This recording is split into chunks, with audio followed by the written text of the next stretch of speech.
Ketemu lagi. Hai teman-teman, ketemu lagi. Kita akan membahas apa saja tool-tool bagi seorang sales yang menjadi kekuatan sebagai senjata ya. Jadi senjata di sini maksudnya adalah tool ya, tool dari sisi aplikasi yang mensupport kegiatan sales gitu ya.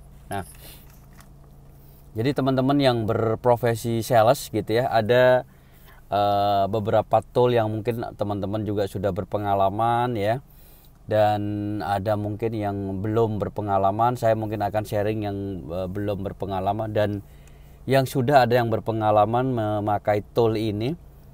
Semoga bermanfaat ya, dimana tool ini sangat berguna sekali dan membantu, maksud saya membantu dari kegiatan kita sehari-hari gitu ya, untuk aktivitas sales proses gitu ya, bisnis proses, sales bisnis proses. Nah, teman-teman, ini tidak mengacu ke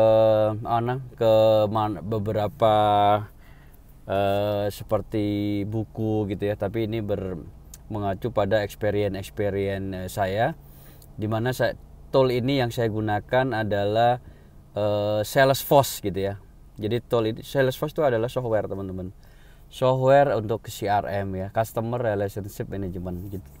Jadi Salesforce ada yang sebut salesforce.com, ada yang sebut juga SFDC gitu ya, ada yang sebut beberapa istilahnya sales CRM gitu ya. Nah, teman-teman bisa akses ke salesforce.com. Ini saya bukan mempromosikan salesforce.com-nya, tapi emang secara testimonial saya benar-benar kebantu dengan memakai aplikasi dan CRM tool Salesforce ini gitu ya. Jadi saya ada beberapa pengalaman yang emang untuk sales beberapa menggunakan Salesforce ini sejak 2000-an gitu ya teman-temannya, 2006 sampai sekarang gitu, masih beberapa menggunakan salesforce.com ini. Jadi teman-teman, di mana kegiatan sehari-hari kita itu emang kebantu gitu ya, di mana integrated dengan smartphone itu bisa dapat notifikasi aktivitinya. Apa saja yang di situ diaktifkan gitu ya. Jadi apa saja yang dilihat di CRM itu teman-teman. Yang pertama adalah database customer gitu ya. Jadi database customer. Jadi teman-teman kalau saya feedback dulu bahwa beberapa pengalaman untuk menggunakan Salesforce ini rata-rata emang perusahaan besar teman-teman. Ya kita akuin perusahaan besar. Jadi perusahaan besar yang saya pernah alami beberapa, misalkan di beberapa perusahaan besar, saya nggak bisa sebutin mungkin ya, beberapa Amerika gitu ya, mungkin dari Eropa gitu, beberapa rata-rata memakai Salesforce ini teman-teman. Dan ini umum ya, tapi beberapa mungkin di lokal company, saran saya itu sudah mulai memakai ini. Karena apa? Dengan revenue teman-teman sales yang didapatkan itu masih sangat membantu teman-teman. Kenapa? Karena emang activity semuanya termonitor dari aplikasi software ini gitu ya. Nah, di software ini kita mendapatkan informasi apa saja untuk membantu kegiatan sales ya. Jadi yang pertama adalah database customer gitu ya. Database customer. Jadi dia bentuknya bukan online teman-teman, tapi bentuknya adalah web based gitu ya. Web based, login, password, kemudian kita akan mendapatkan beberapa activity, misalkan database customer. Jika beberapa teman-teman yang join kemudian ada customer assistingnya, itu tinggal akses teman-teman. Jadi udah ada informasi nama customernya, kemudian nama PIC-nya, nomor telepon PIC-nya, kemudian ada email address untuk customernya, kemudian ada alamat kantornya, alamat perusahaannya, kemudian ada informasi-informasi yang di situ biasanya sales-sales yang terdahulu melanjutkan itu masih terrecord teman-teman ya. Nah itu sebenarnya sisi pentingnya adalah terrecord data yang lama teman-teman ya. Jadi data-data yang lama itu terrecord, misalnya data teman-teman yang sudah leave atau resign gitu ya. Nah itu menulis informasi tentang task, informasi customer itu masih record teman-teman. Jadi kita bisa melanjutkan informasi itu, melanjutkan ke opportunity-nya di customer gitu ya. Nah itu teman-teman yang benefit salah satunya. Jadi selain database kita juga mempunyai sebenarnya 7 activity yang secara strategis berurutan gitu ya. Ini saya juga singgung di beberapa mohon maaf, singgung di beberapa video saya bahwa sama sebenarnya mirip bisnis proses yang sebenarnya adalah ini mengambil dari CRM Salesforce tadi teman-teman gitu. Jadi saya pernah join di lokal company ya, tapi tidak ada memakai Salesforce ini, padahal ini sangat membantu sekali teman-teman. Kalau misalnya harganya saya pikir tidak terlalu mahal ya, dengan bisnis yang gede-gede ya. Kadang perusahaan-perusahaan lokal itu juga perusahaan gede-gede revenue-nya, namun tidak berani berinvestasi untuk mensupport tool apa yang cocok untuk memonitor sales dan kegiatan-kegiatan sales ini teman-teman. Nah itu. Nah baik, kembali lagi bahwa selain database kita juga mempunyai 7 activity kegiatan yang termonitor teman-teman. Nah misalkan nih di satu itu ada identifikasi customer gitu ya. Identifikasi customer ini, jadi seorang sales ini misalkan menemukan customer baru gitu ya. Nah itu memulai memasukkan ke sistem nama perusahaannya gitu ya, kemudian alamat perusahaannya detail, kemudian ada email address perusahaannya, kemudian nomor telepon kantor, nomor HP kantor, nomor HP PIC maksud saya teman-teman, kemudian beberapa data-data informasi yang diketik di Rimac. Jadi ada di Rimac gitu ya, bisa kebayang teman-temannya kira-kira seperti itu. Nah itu yang bisa kemudian kita save teman-teman. Nah itu menjadi satu database customer ya kan. Nah apa fungsinya ini? In case kita tidak melanjutkan bekerja di satu perusahaan itu, database kita masih ada teman-teman. Jadi itu berguna sekali untuk melanjutkan activity opportunity gitu ya. Jadi perusahaan-perusahaan itu tidak perlu menanyakan, mencari informasi feedback dari sales yang lama, tidak perlu teman-teman. Nah itu. Yang kedua adalah setelah mengidentifikasi customer gitu ya, kemudian yang kedua adalah membuat preparation untuk kebutuhan customer teman-teman itu ya. Jadi kalau kebutuhan customer itu apa saja itu direcord di situ. Itu stage 2 sih teman-teman. Stage 2 kita sebut ya. Kemudian stage 3 misalkan stage 3 kita sebut aja preparation proposal gitu ya. Setelah mendapatkan identifikasi customer, kemudian ada beberapa data informasi, kemudian kita melanjutkan mendapatkan opportunity gitu ya, yang menjadi persiapan proposal atau gampangnya persiapan quotation teman-teman. Nah itu ditulis, termasuk quotation ada beberapa yang di Salesforce juga disimpan di situ gitu ya. Kemudian di situ ada kegiatan juga, biasanya beberapa aktif di proses berdasarkan approval, pricing approval teman-teman di situ ya.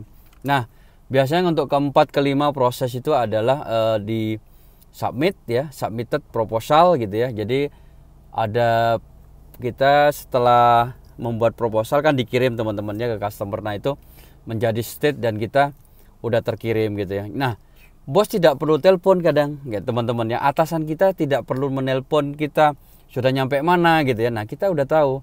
Jadi kita setelah submit proposal gitu, kita juga update di sistem state 4 gitu ya, state 4 klik, nah gitu teman-teman. Jadi nyambung. Biasanya ada kalau misalkan integrated dengan smartphone kita, itu udah ada notifikasi quotation sudah terkirim gitu ya. Nah itu misalkan di CC ke bos juga tahu quotation untuk perusahaan ini sudah terkirim. Jadi juga udah prosesnya sudah ini ya. Jadi antara anak buah dengan bos itu jarang intens komunikasi teman-teman. Yang berbicara adalah sistem gitu ya. Nah emang kelemahan kita ya, termasuk saya gitu, teman-teman sales yang lain, emang update kadang terlalu sering ini. Ada yang menganggap merepotkan gitu ya. Tergantung teman-teman, karena emang menurut saya sih berguna sekali karena apa? Membantu teman-teman. Kadang kita juga tidak ada informasi yang ini, itu membantu meralat ke Salesforce ini gitu. Nah, kemudian setelah submit udah ada proses selanjutnya teman-teman, yaitu proses negosiasi ya kan, misalkan ya. Proses negosiasi misalkan itu stage yang ke berapa tadi Pak, 5, 6 gitu ya. Asumsi ke 6. Jadi stage 6 negosiasi gitu teman-teman. Nah, di negosiasi ini si sales ini akan menjelaskan di touch CRM Salesforce apa saja yang perlu dinego gitu, apakah perlu minta approval ke atasan, ke internal manajemen gitu ya untuk menang, strategi negosiasi, tidak sekedar nego simple gitu teman-teman, tapi kompetitor apa saja, dari perusahaan mana saja ya kompetitor kita. Nah, itu strategi negosiasi itu emang perlu the team juga teman-teman. Nah, itu related biasa di invite di Salesforce di salesforce.com itu teman-teman ya. Nah, gitu. Setelah negosiasi ada selanjutnya adalah pengumuman menang atau kalah, yaitu di stage terakhir yaitu teman-teman ya. Stage terakhir misalnya stage 7 gitu ya. Jadi stage 7 di Salesforce atau CRM ini itu ada namanya win, loss atau pending gitu ya. Nah, kalau misalkan menang itu kita win teman-teman ya. Jadi win. Jadi win. Kemudian ada remarknya win karena apa? Karena kita emang harga menang gitu ya. Kemudian ada juga misalnya loss ya. Kalau loss kita harus membuat justifikasi secara detail teman-teman di sistem itu, agar apa? Di next tender, next quotation kita tetap akan bisa memberi yang lebih baik dari sebelumnya gitu ya. Nah, kita tulis misalkan win ya sudah kita. Kalau loss kita tulis loss kemudian kasih remark. Kenapa loss? Kompetitor harga lebih rendah atau kompetitor membuat strategi yang lebih bagus. Nah, itu kita cermati di situ. Atau yang option yang terakhir adalah stage 7 tapi pending gitu ya. Misalkan projectnya pending karena budgetnya belum di-approve oleh regional mereka gitu ya. Nah, itu stage yang terakhir teman-teman. Nah, setelah itu biasanya lanjut ke project management gitu ya. Nah, setelah menang gitu ya, project management gitu. Biasanya ada, kalau misalkan Salesforce-nya powerful, project management langsung mengambil data dari informasi-informasi terdahulu dari sales yang sudah capture informasinya teman-teman, dari stage 1, 2, 3, 4, 5, 6, 7 tadi. Oke. Jadi dari situ informasinya didapat. Additional support dokumen biasanya dapat dari sales, dikirim ke project management koordinasi dengan customer gitu. Nah, itu dulu teman-teman ya. Supporting aplikasi yang untuk sales, dimana sangat berguna sekali, yang berdasarkan pengalaman kita itu menggunakan salesforce.com ya. Sangat berguna sekali teman-teman. Jadi rata-rata perusahaan besar-besar, jadi teman-teman kalau ingin bekerja dan untuk dari misalkan teman-teman yang di local company ini untuk ingin challenging ke perusahaan asing ya, global, nah silahkan coba pelajari salesforce.com teman-teman ya. Jangan lupa salesforce.com biasa teman-teman, nanti saya akan jelaskan juga di deskripsi ya teman-teman ya. Baik, terima kasih teman-teman.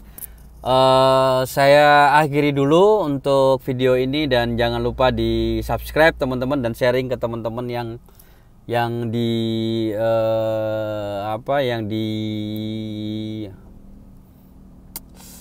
profesi. Nah, di profesi sales, marketing dan beberapa komersial ya. Nah, bisa sharing, dan jangan lupa sekali lagi subscribe dan share teman-teman. Dan saya ucapkan wassalamualaikum warahmatullahi wabarakatuh. Semoga berguna dan salam sehat selalu teman-teman.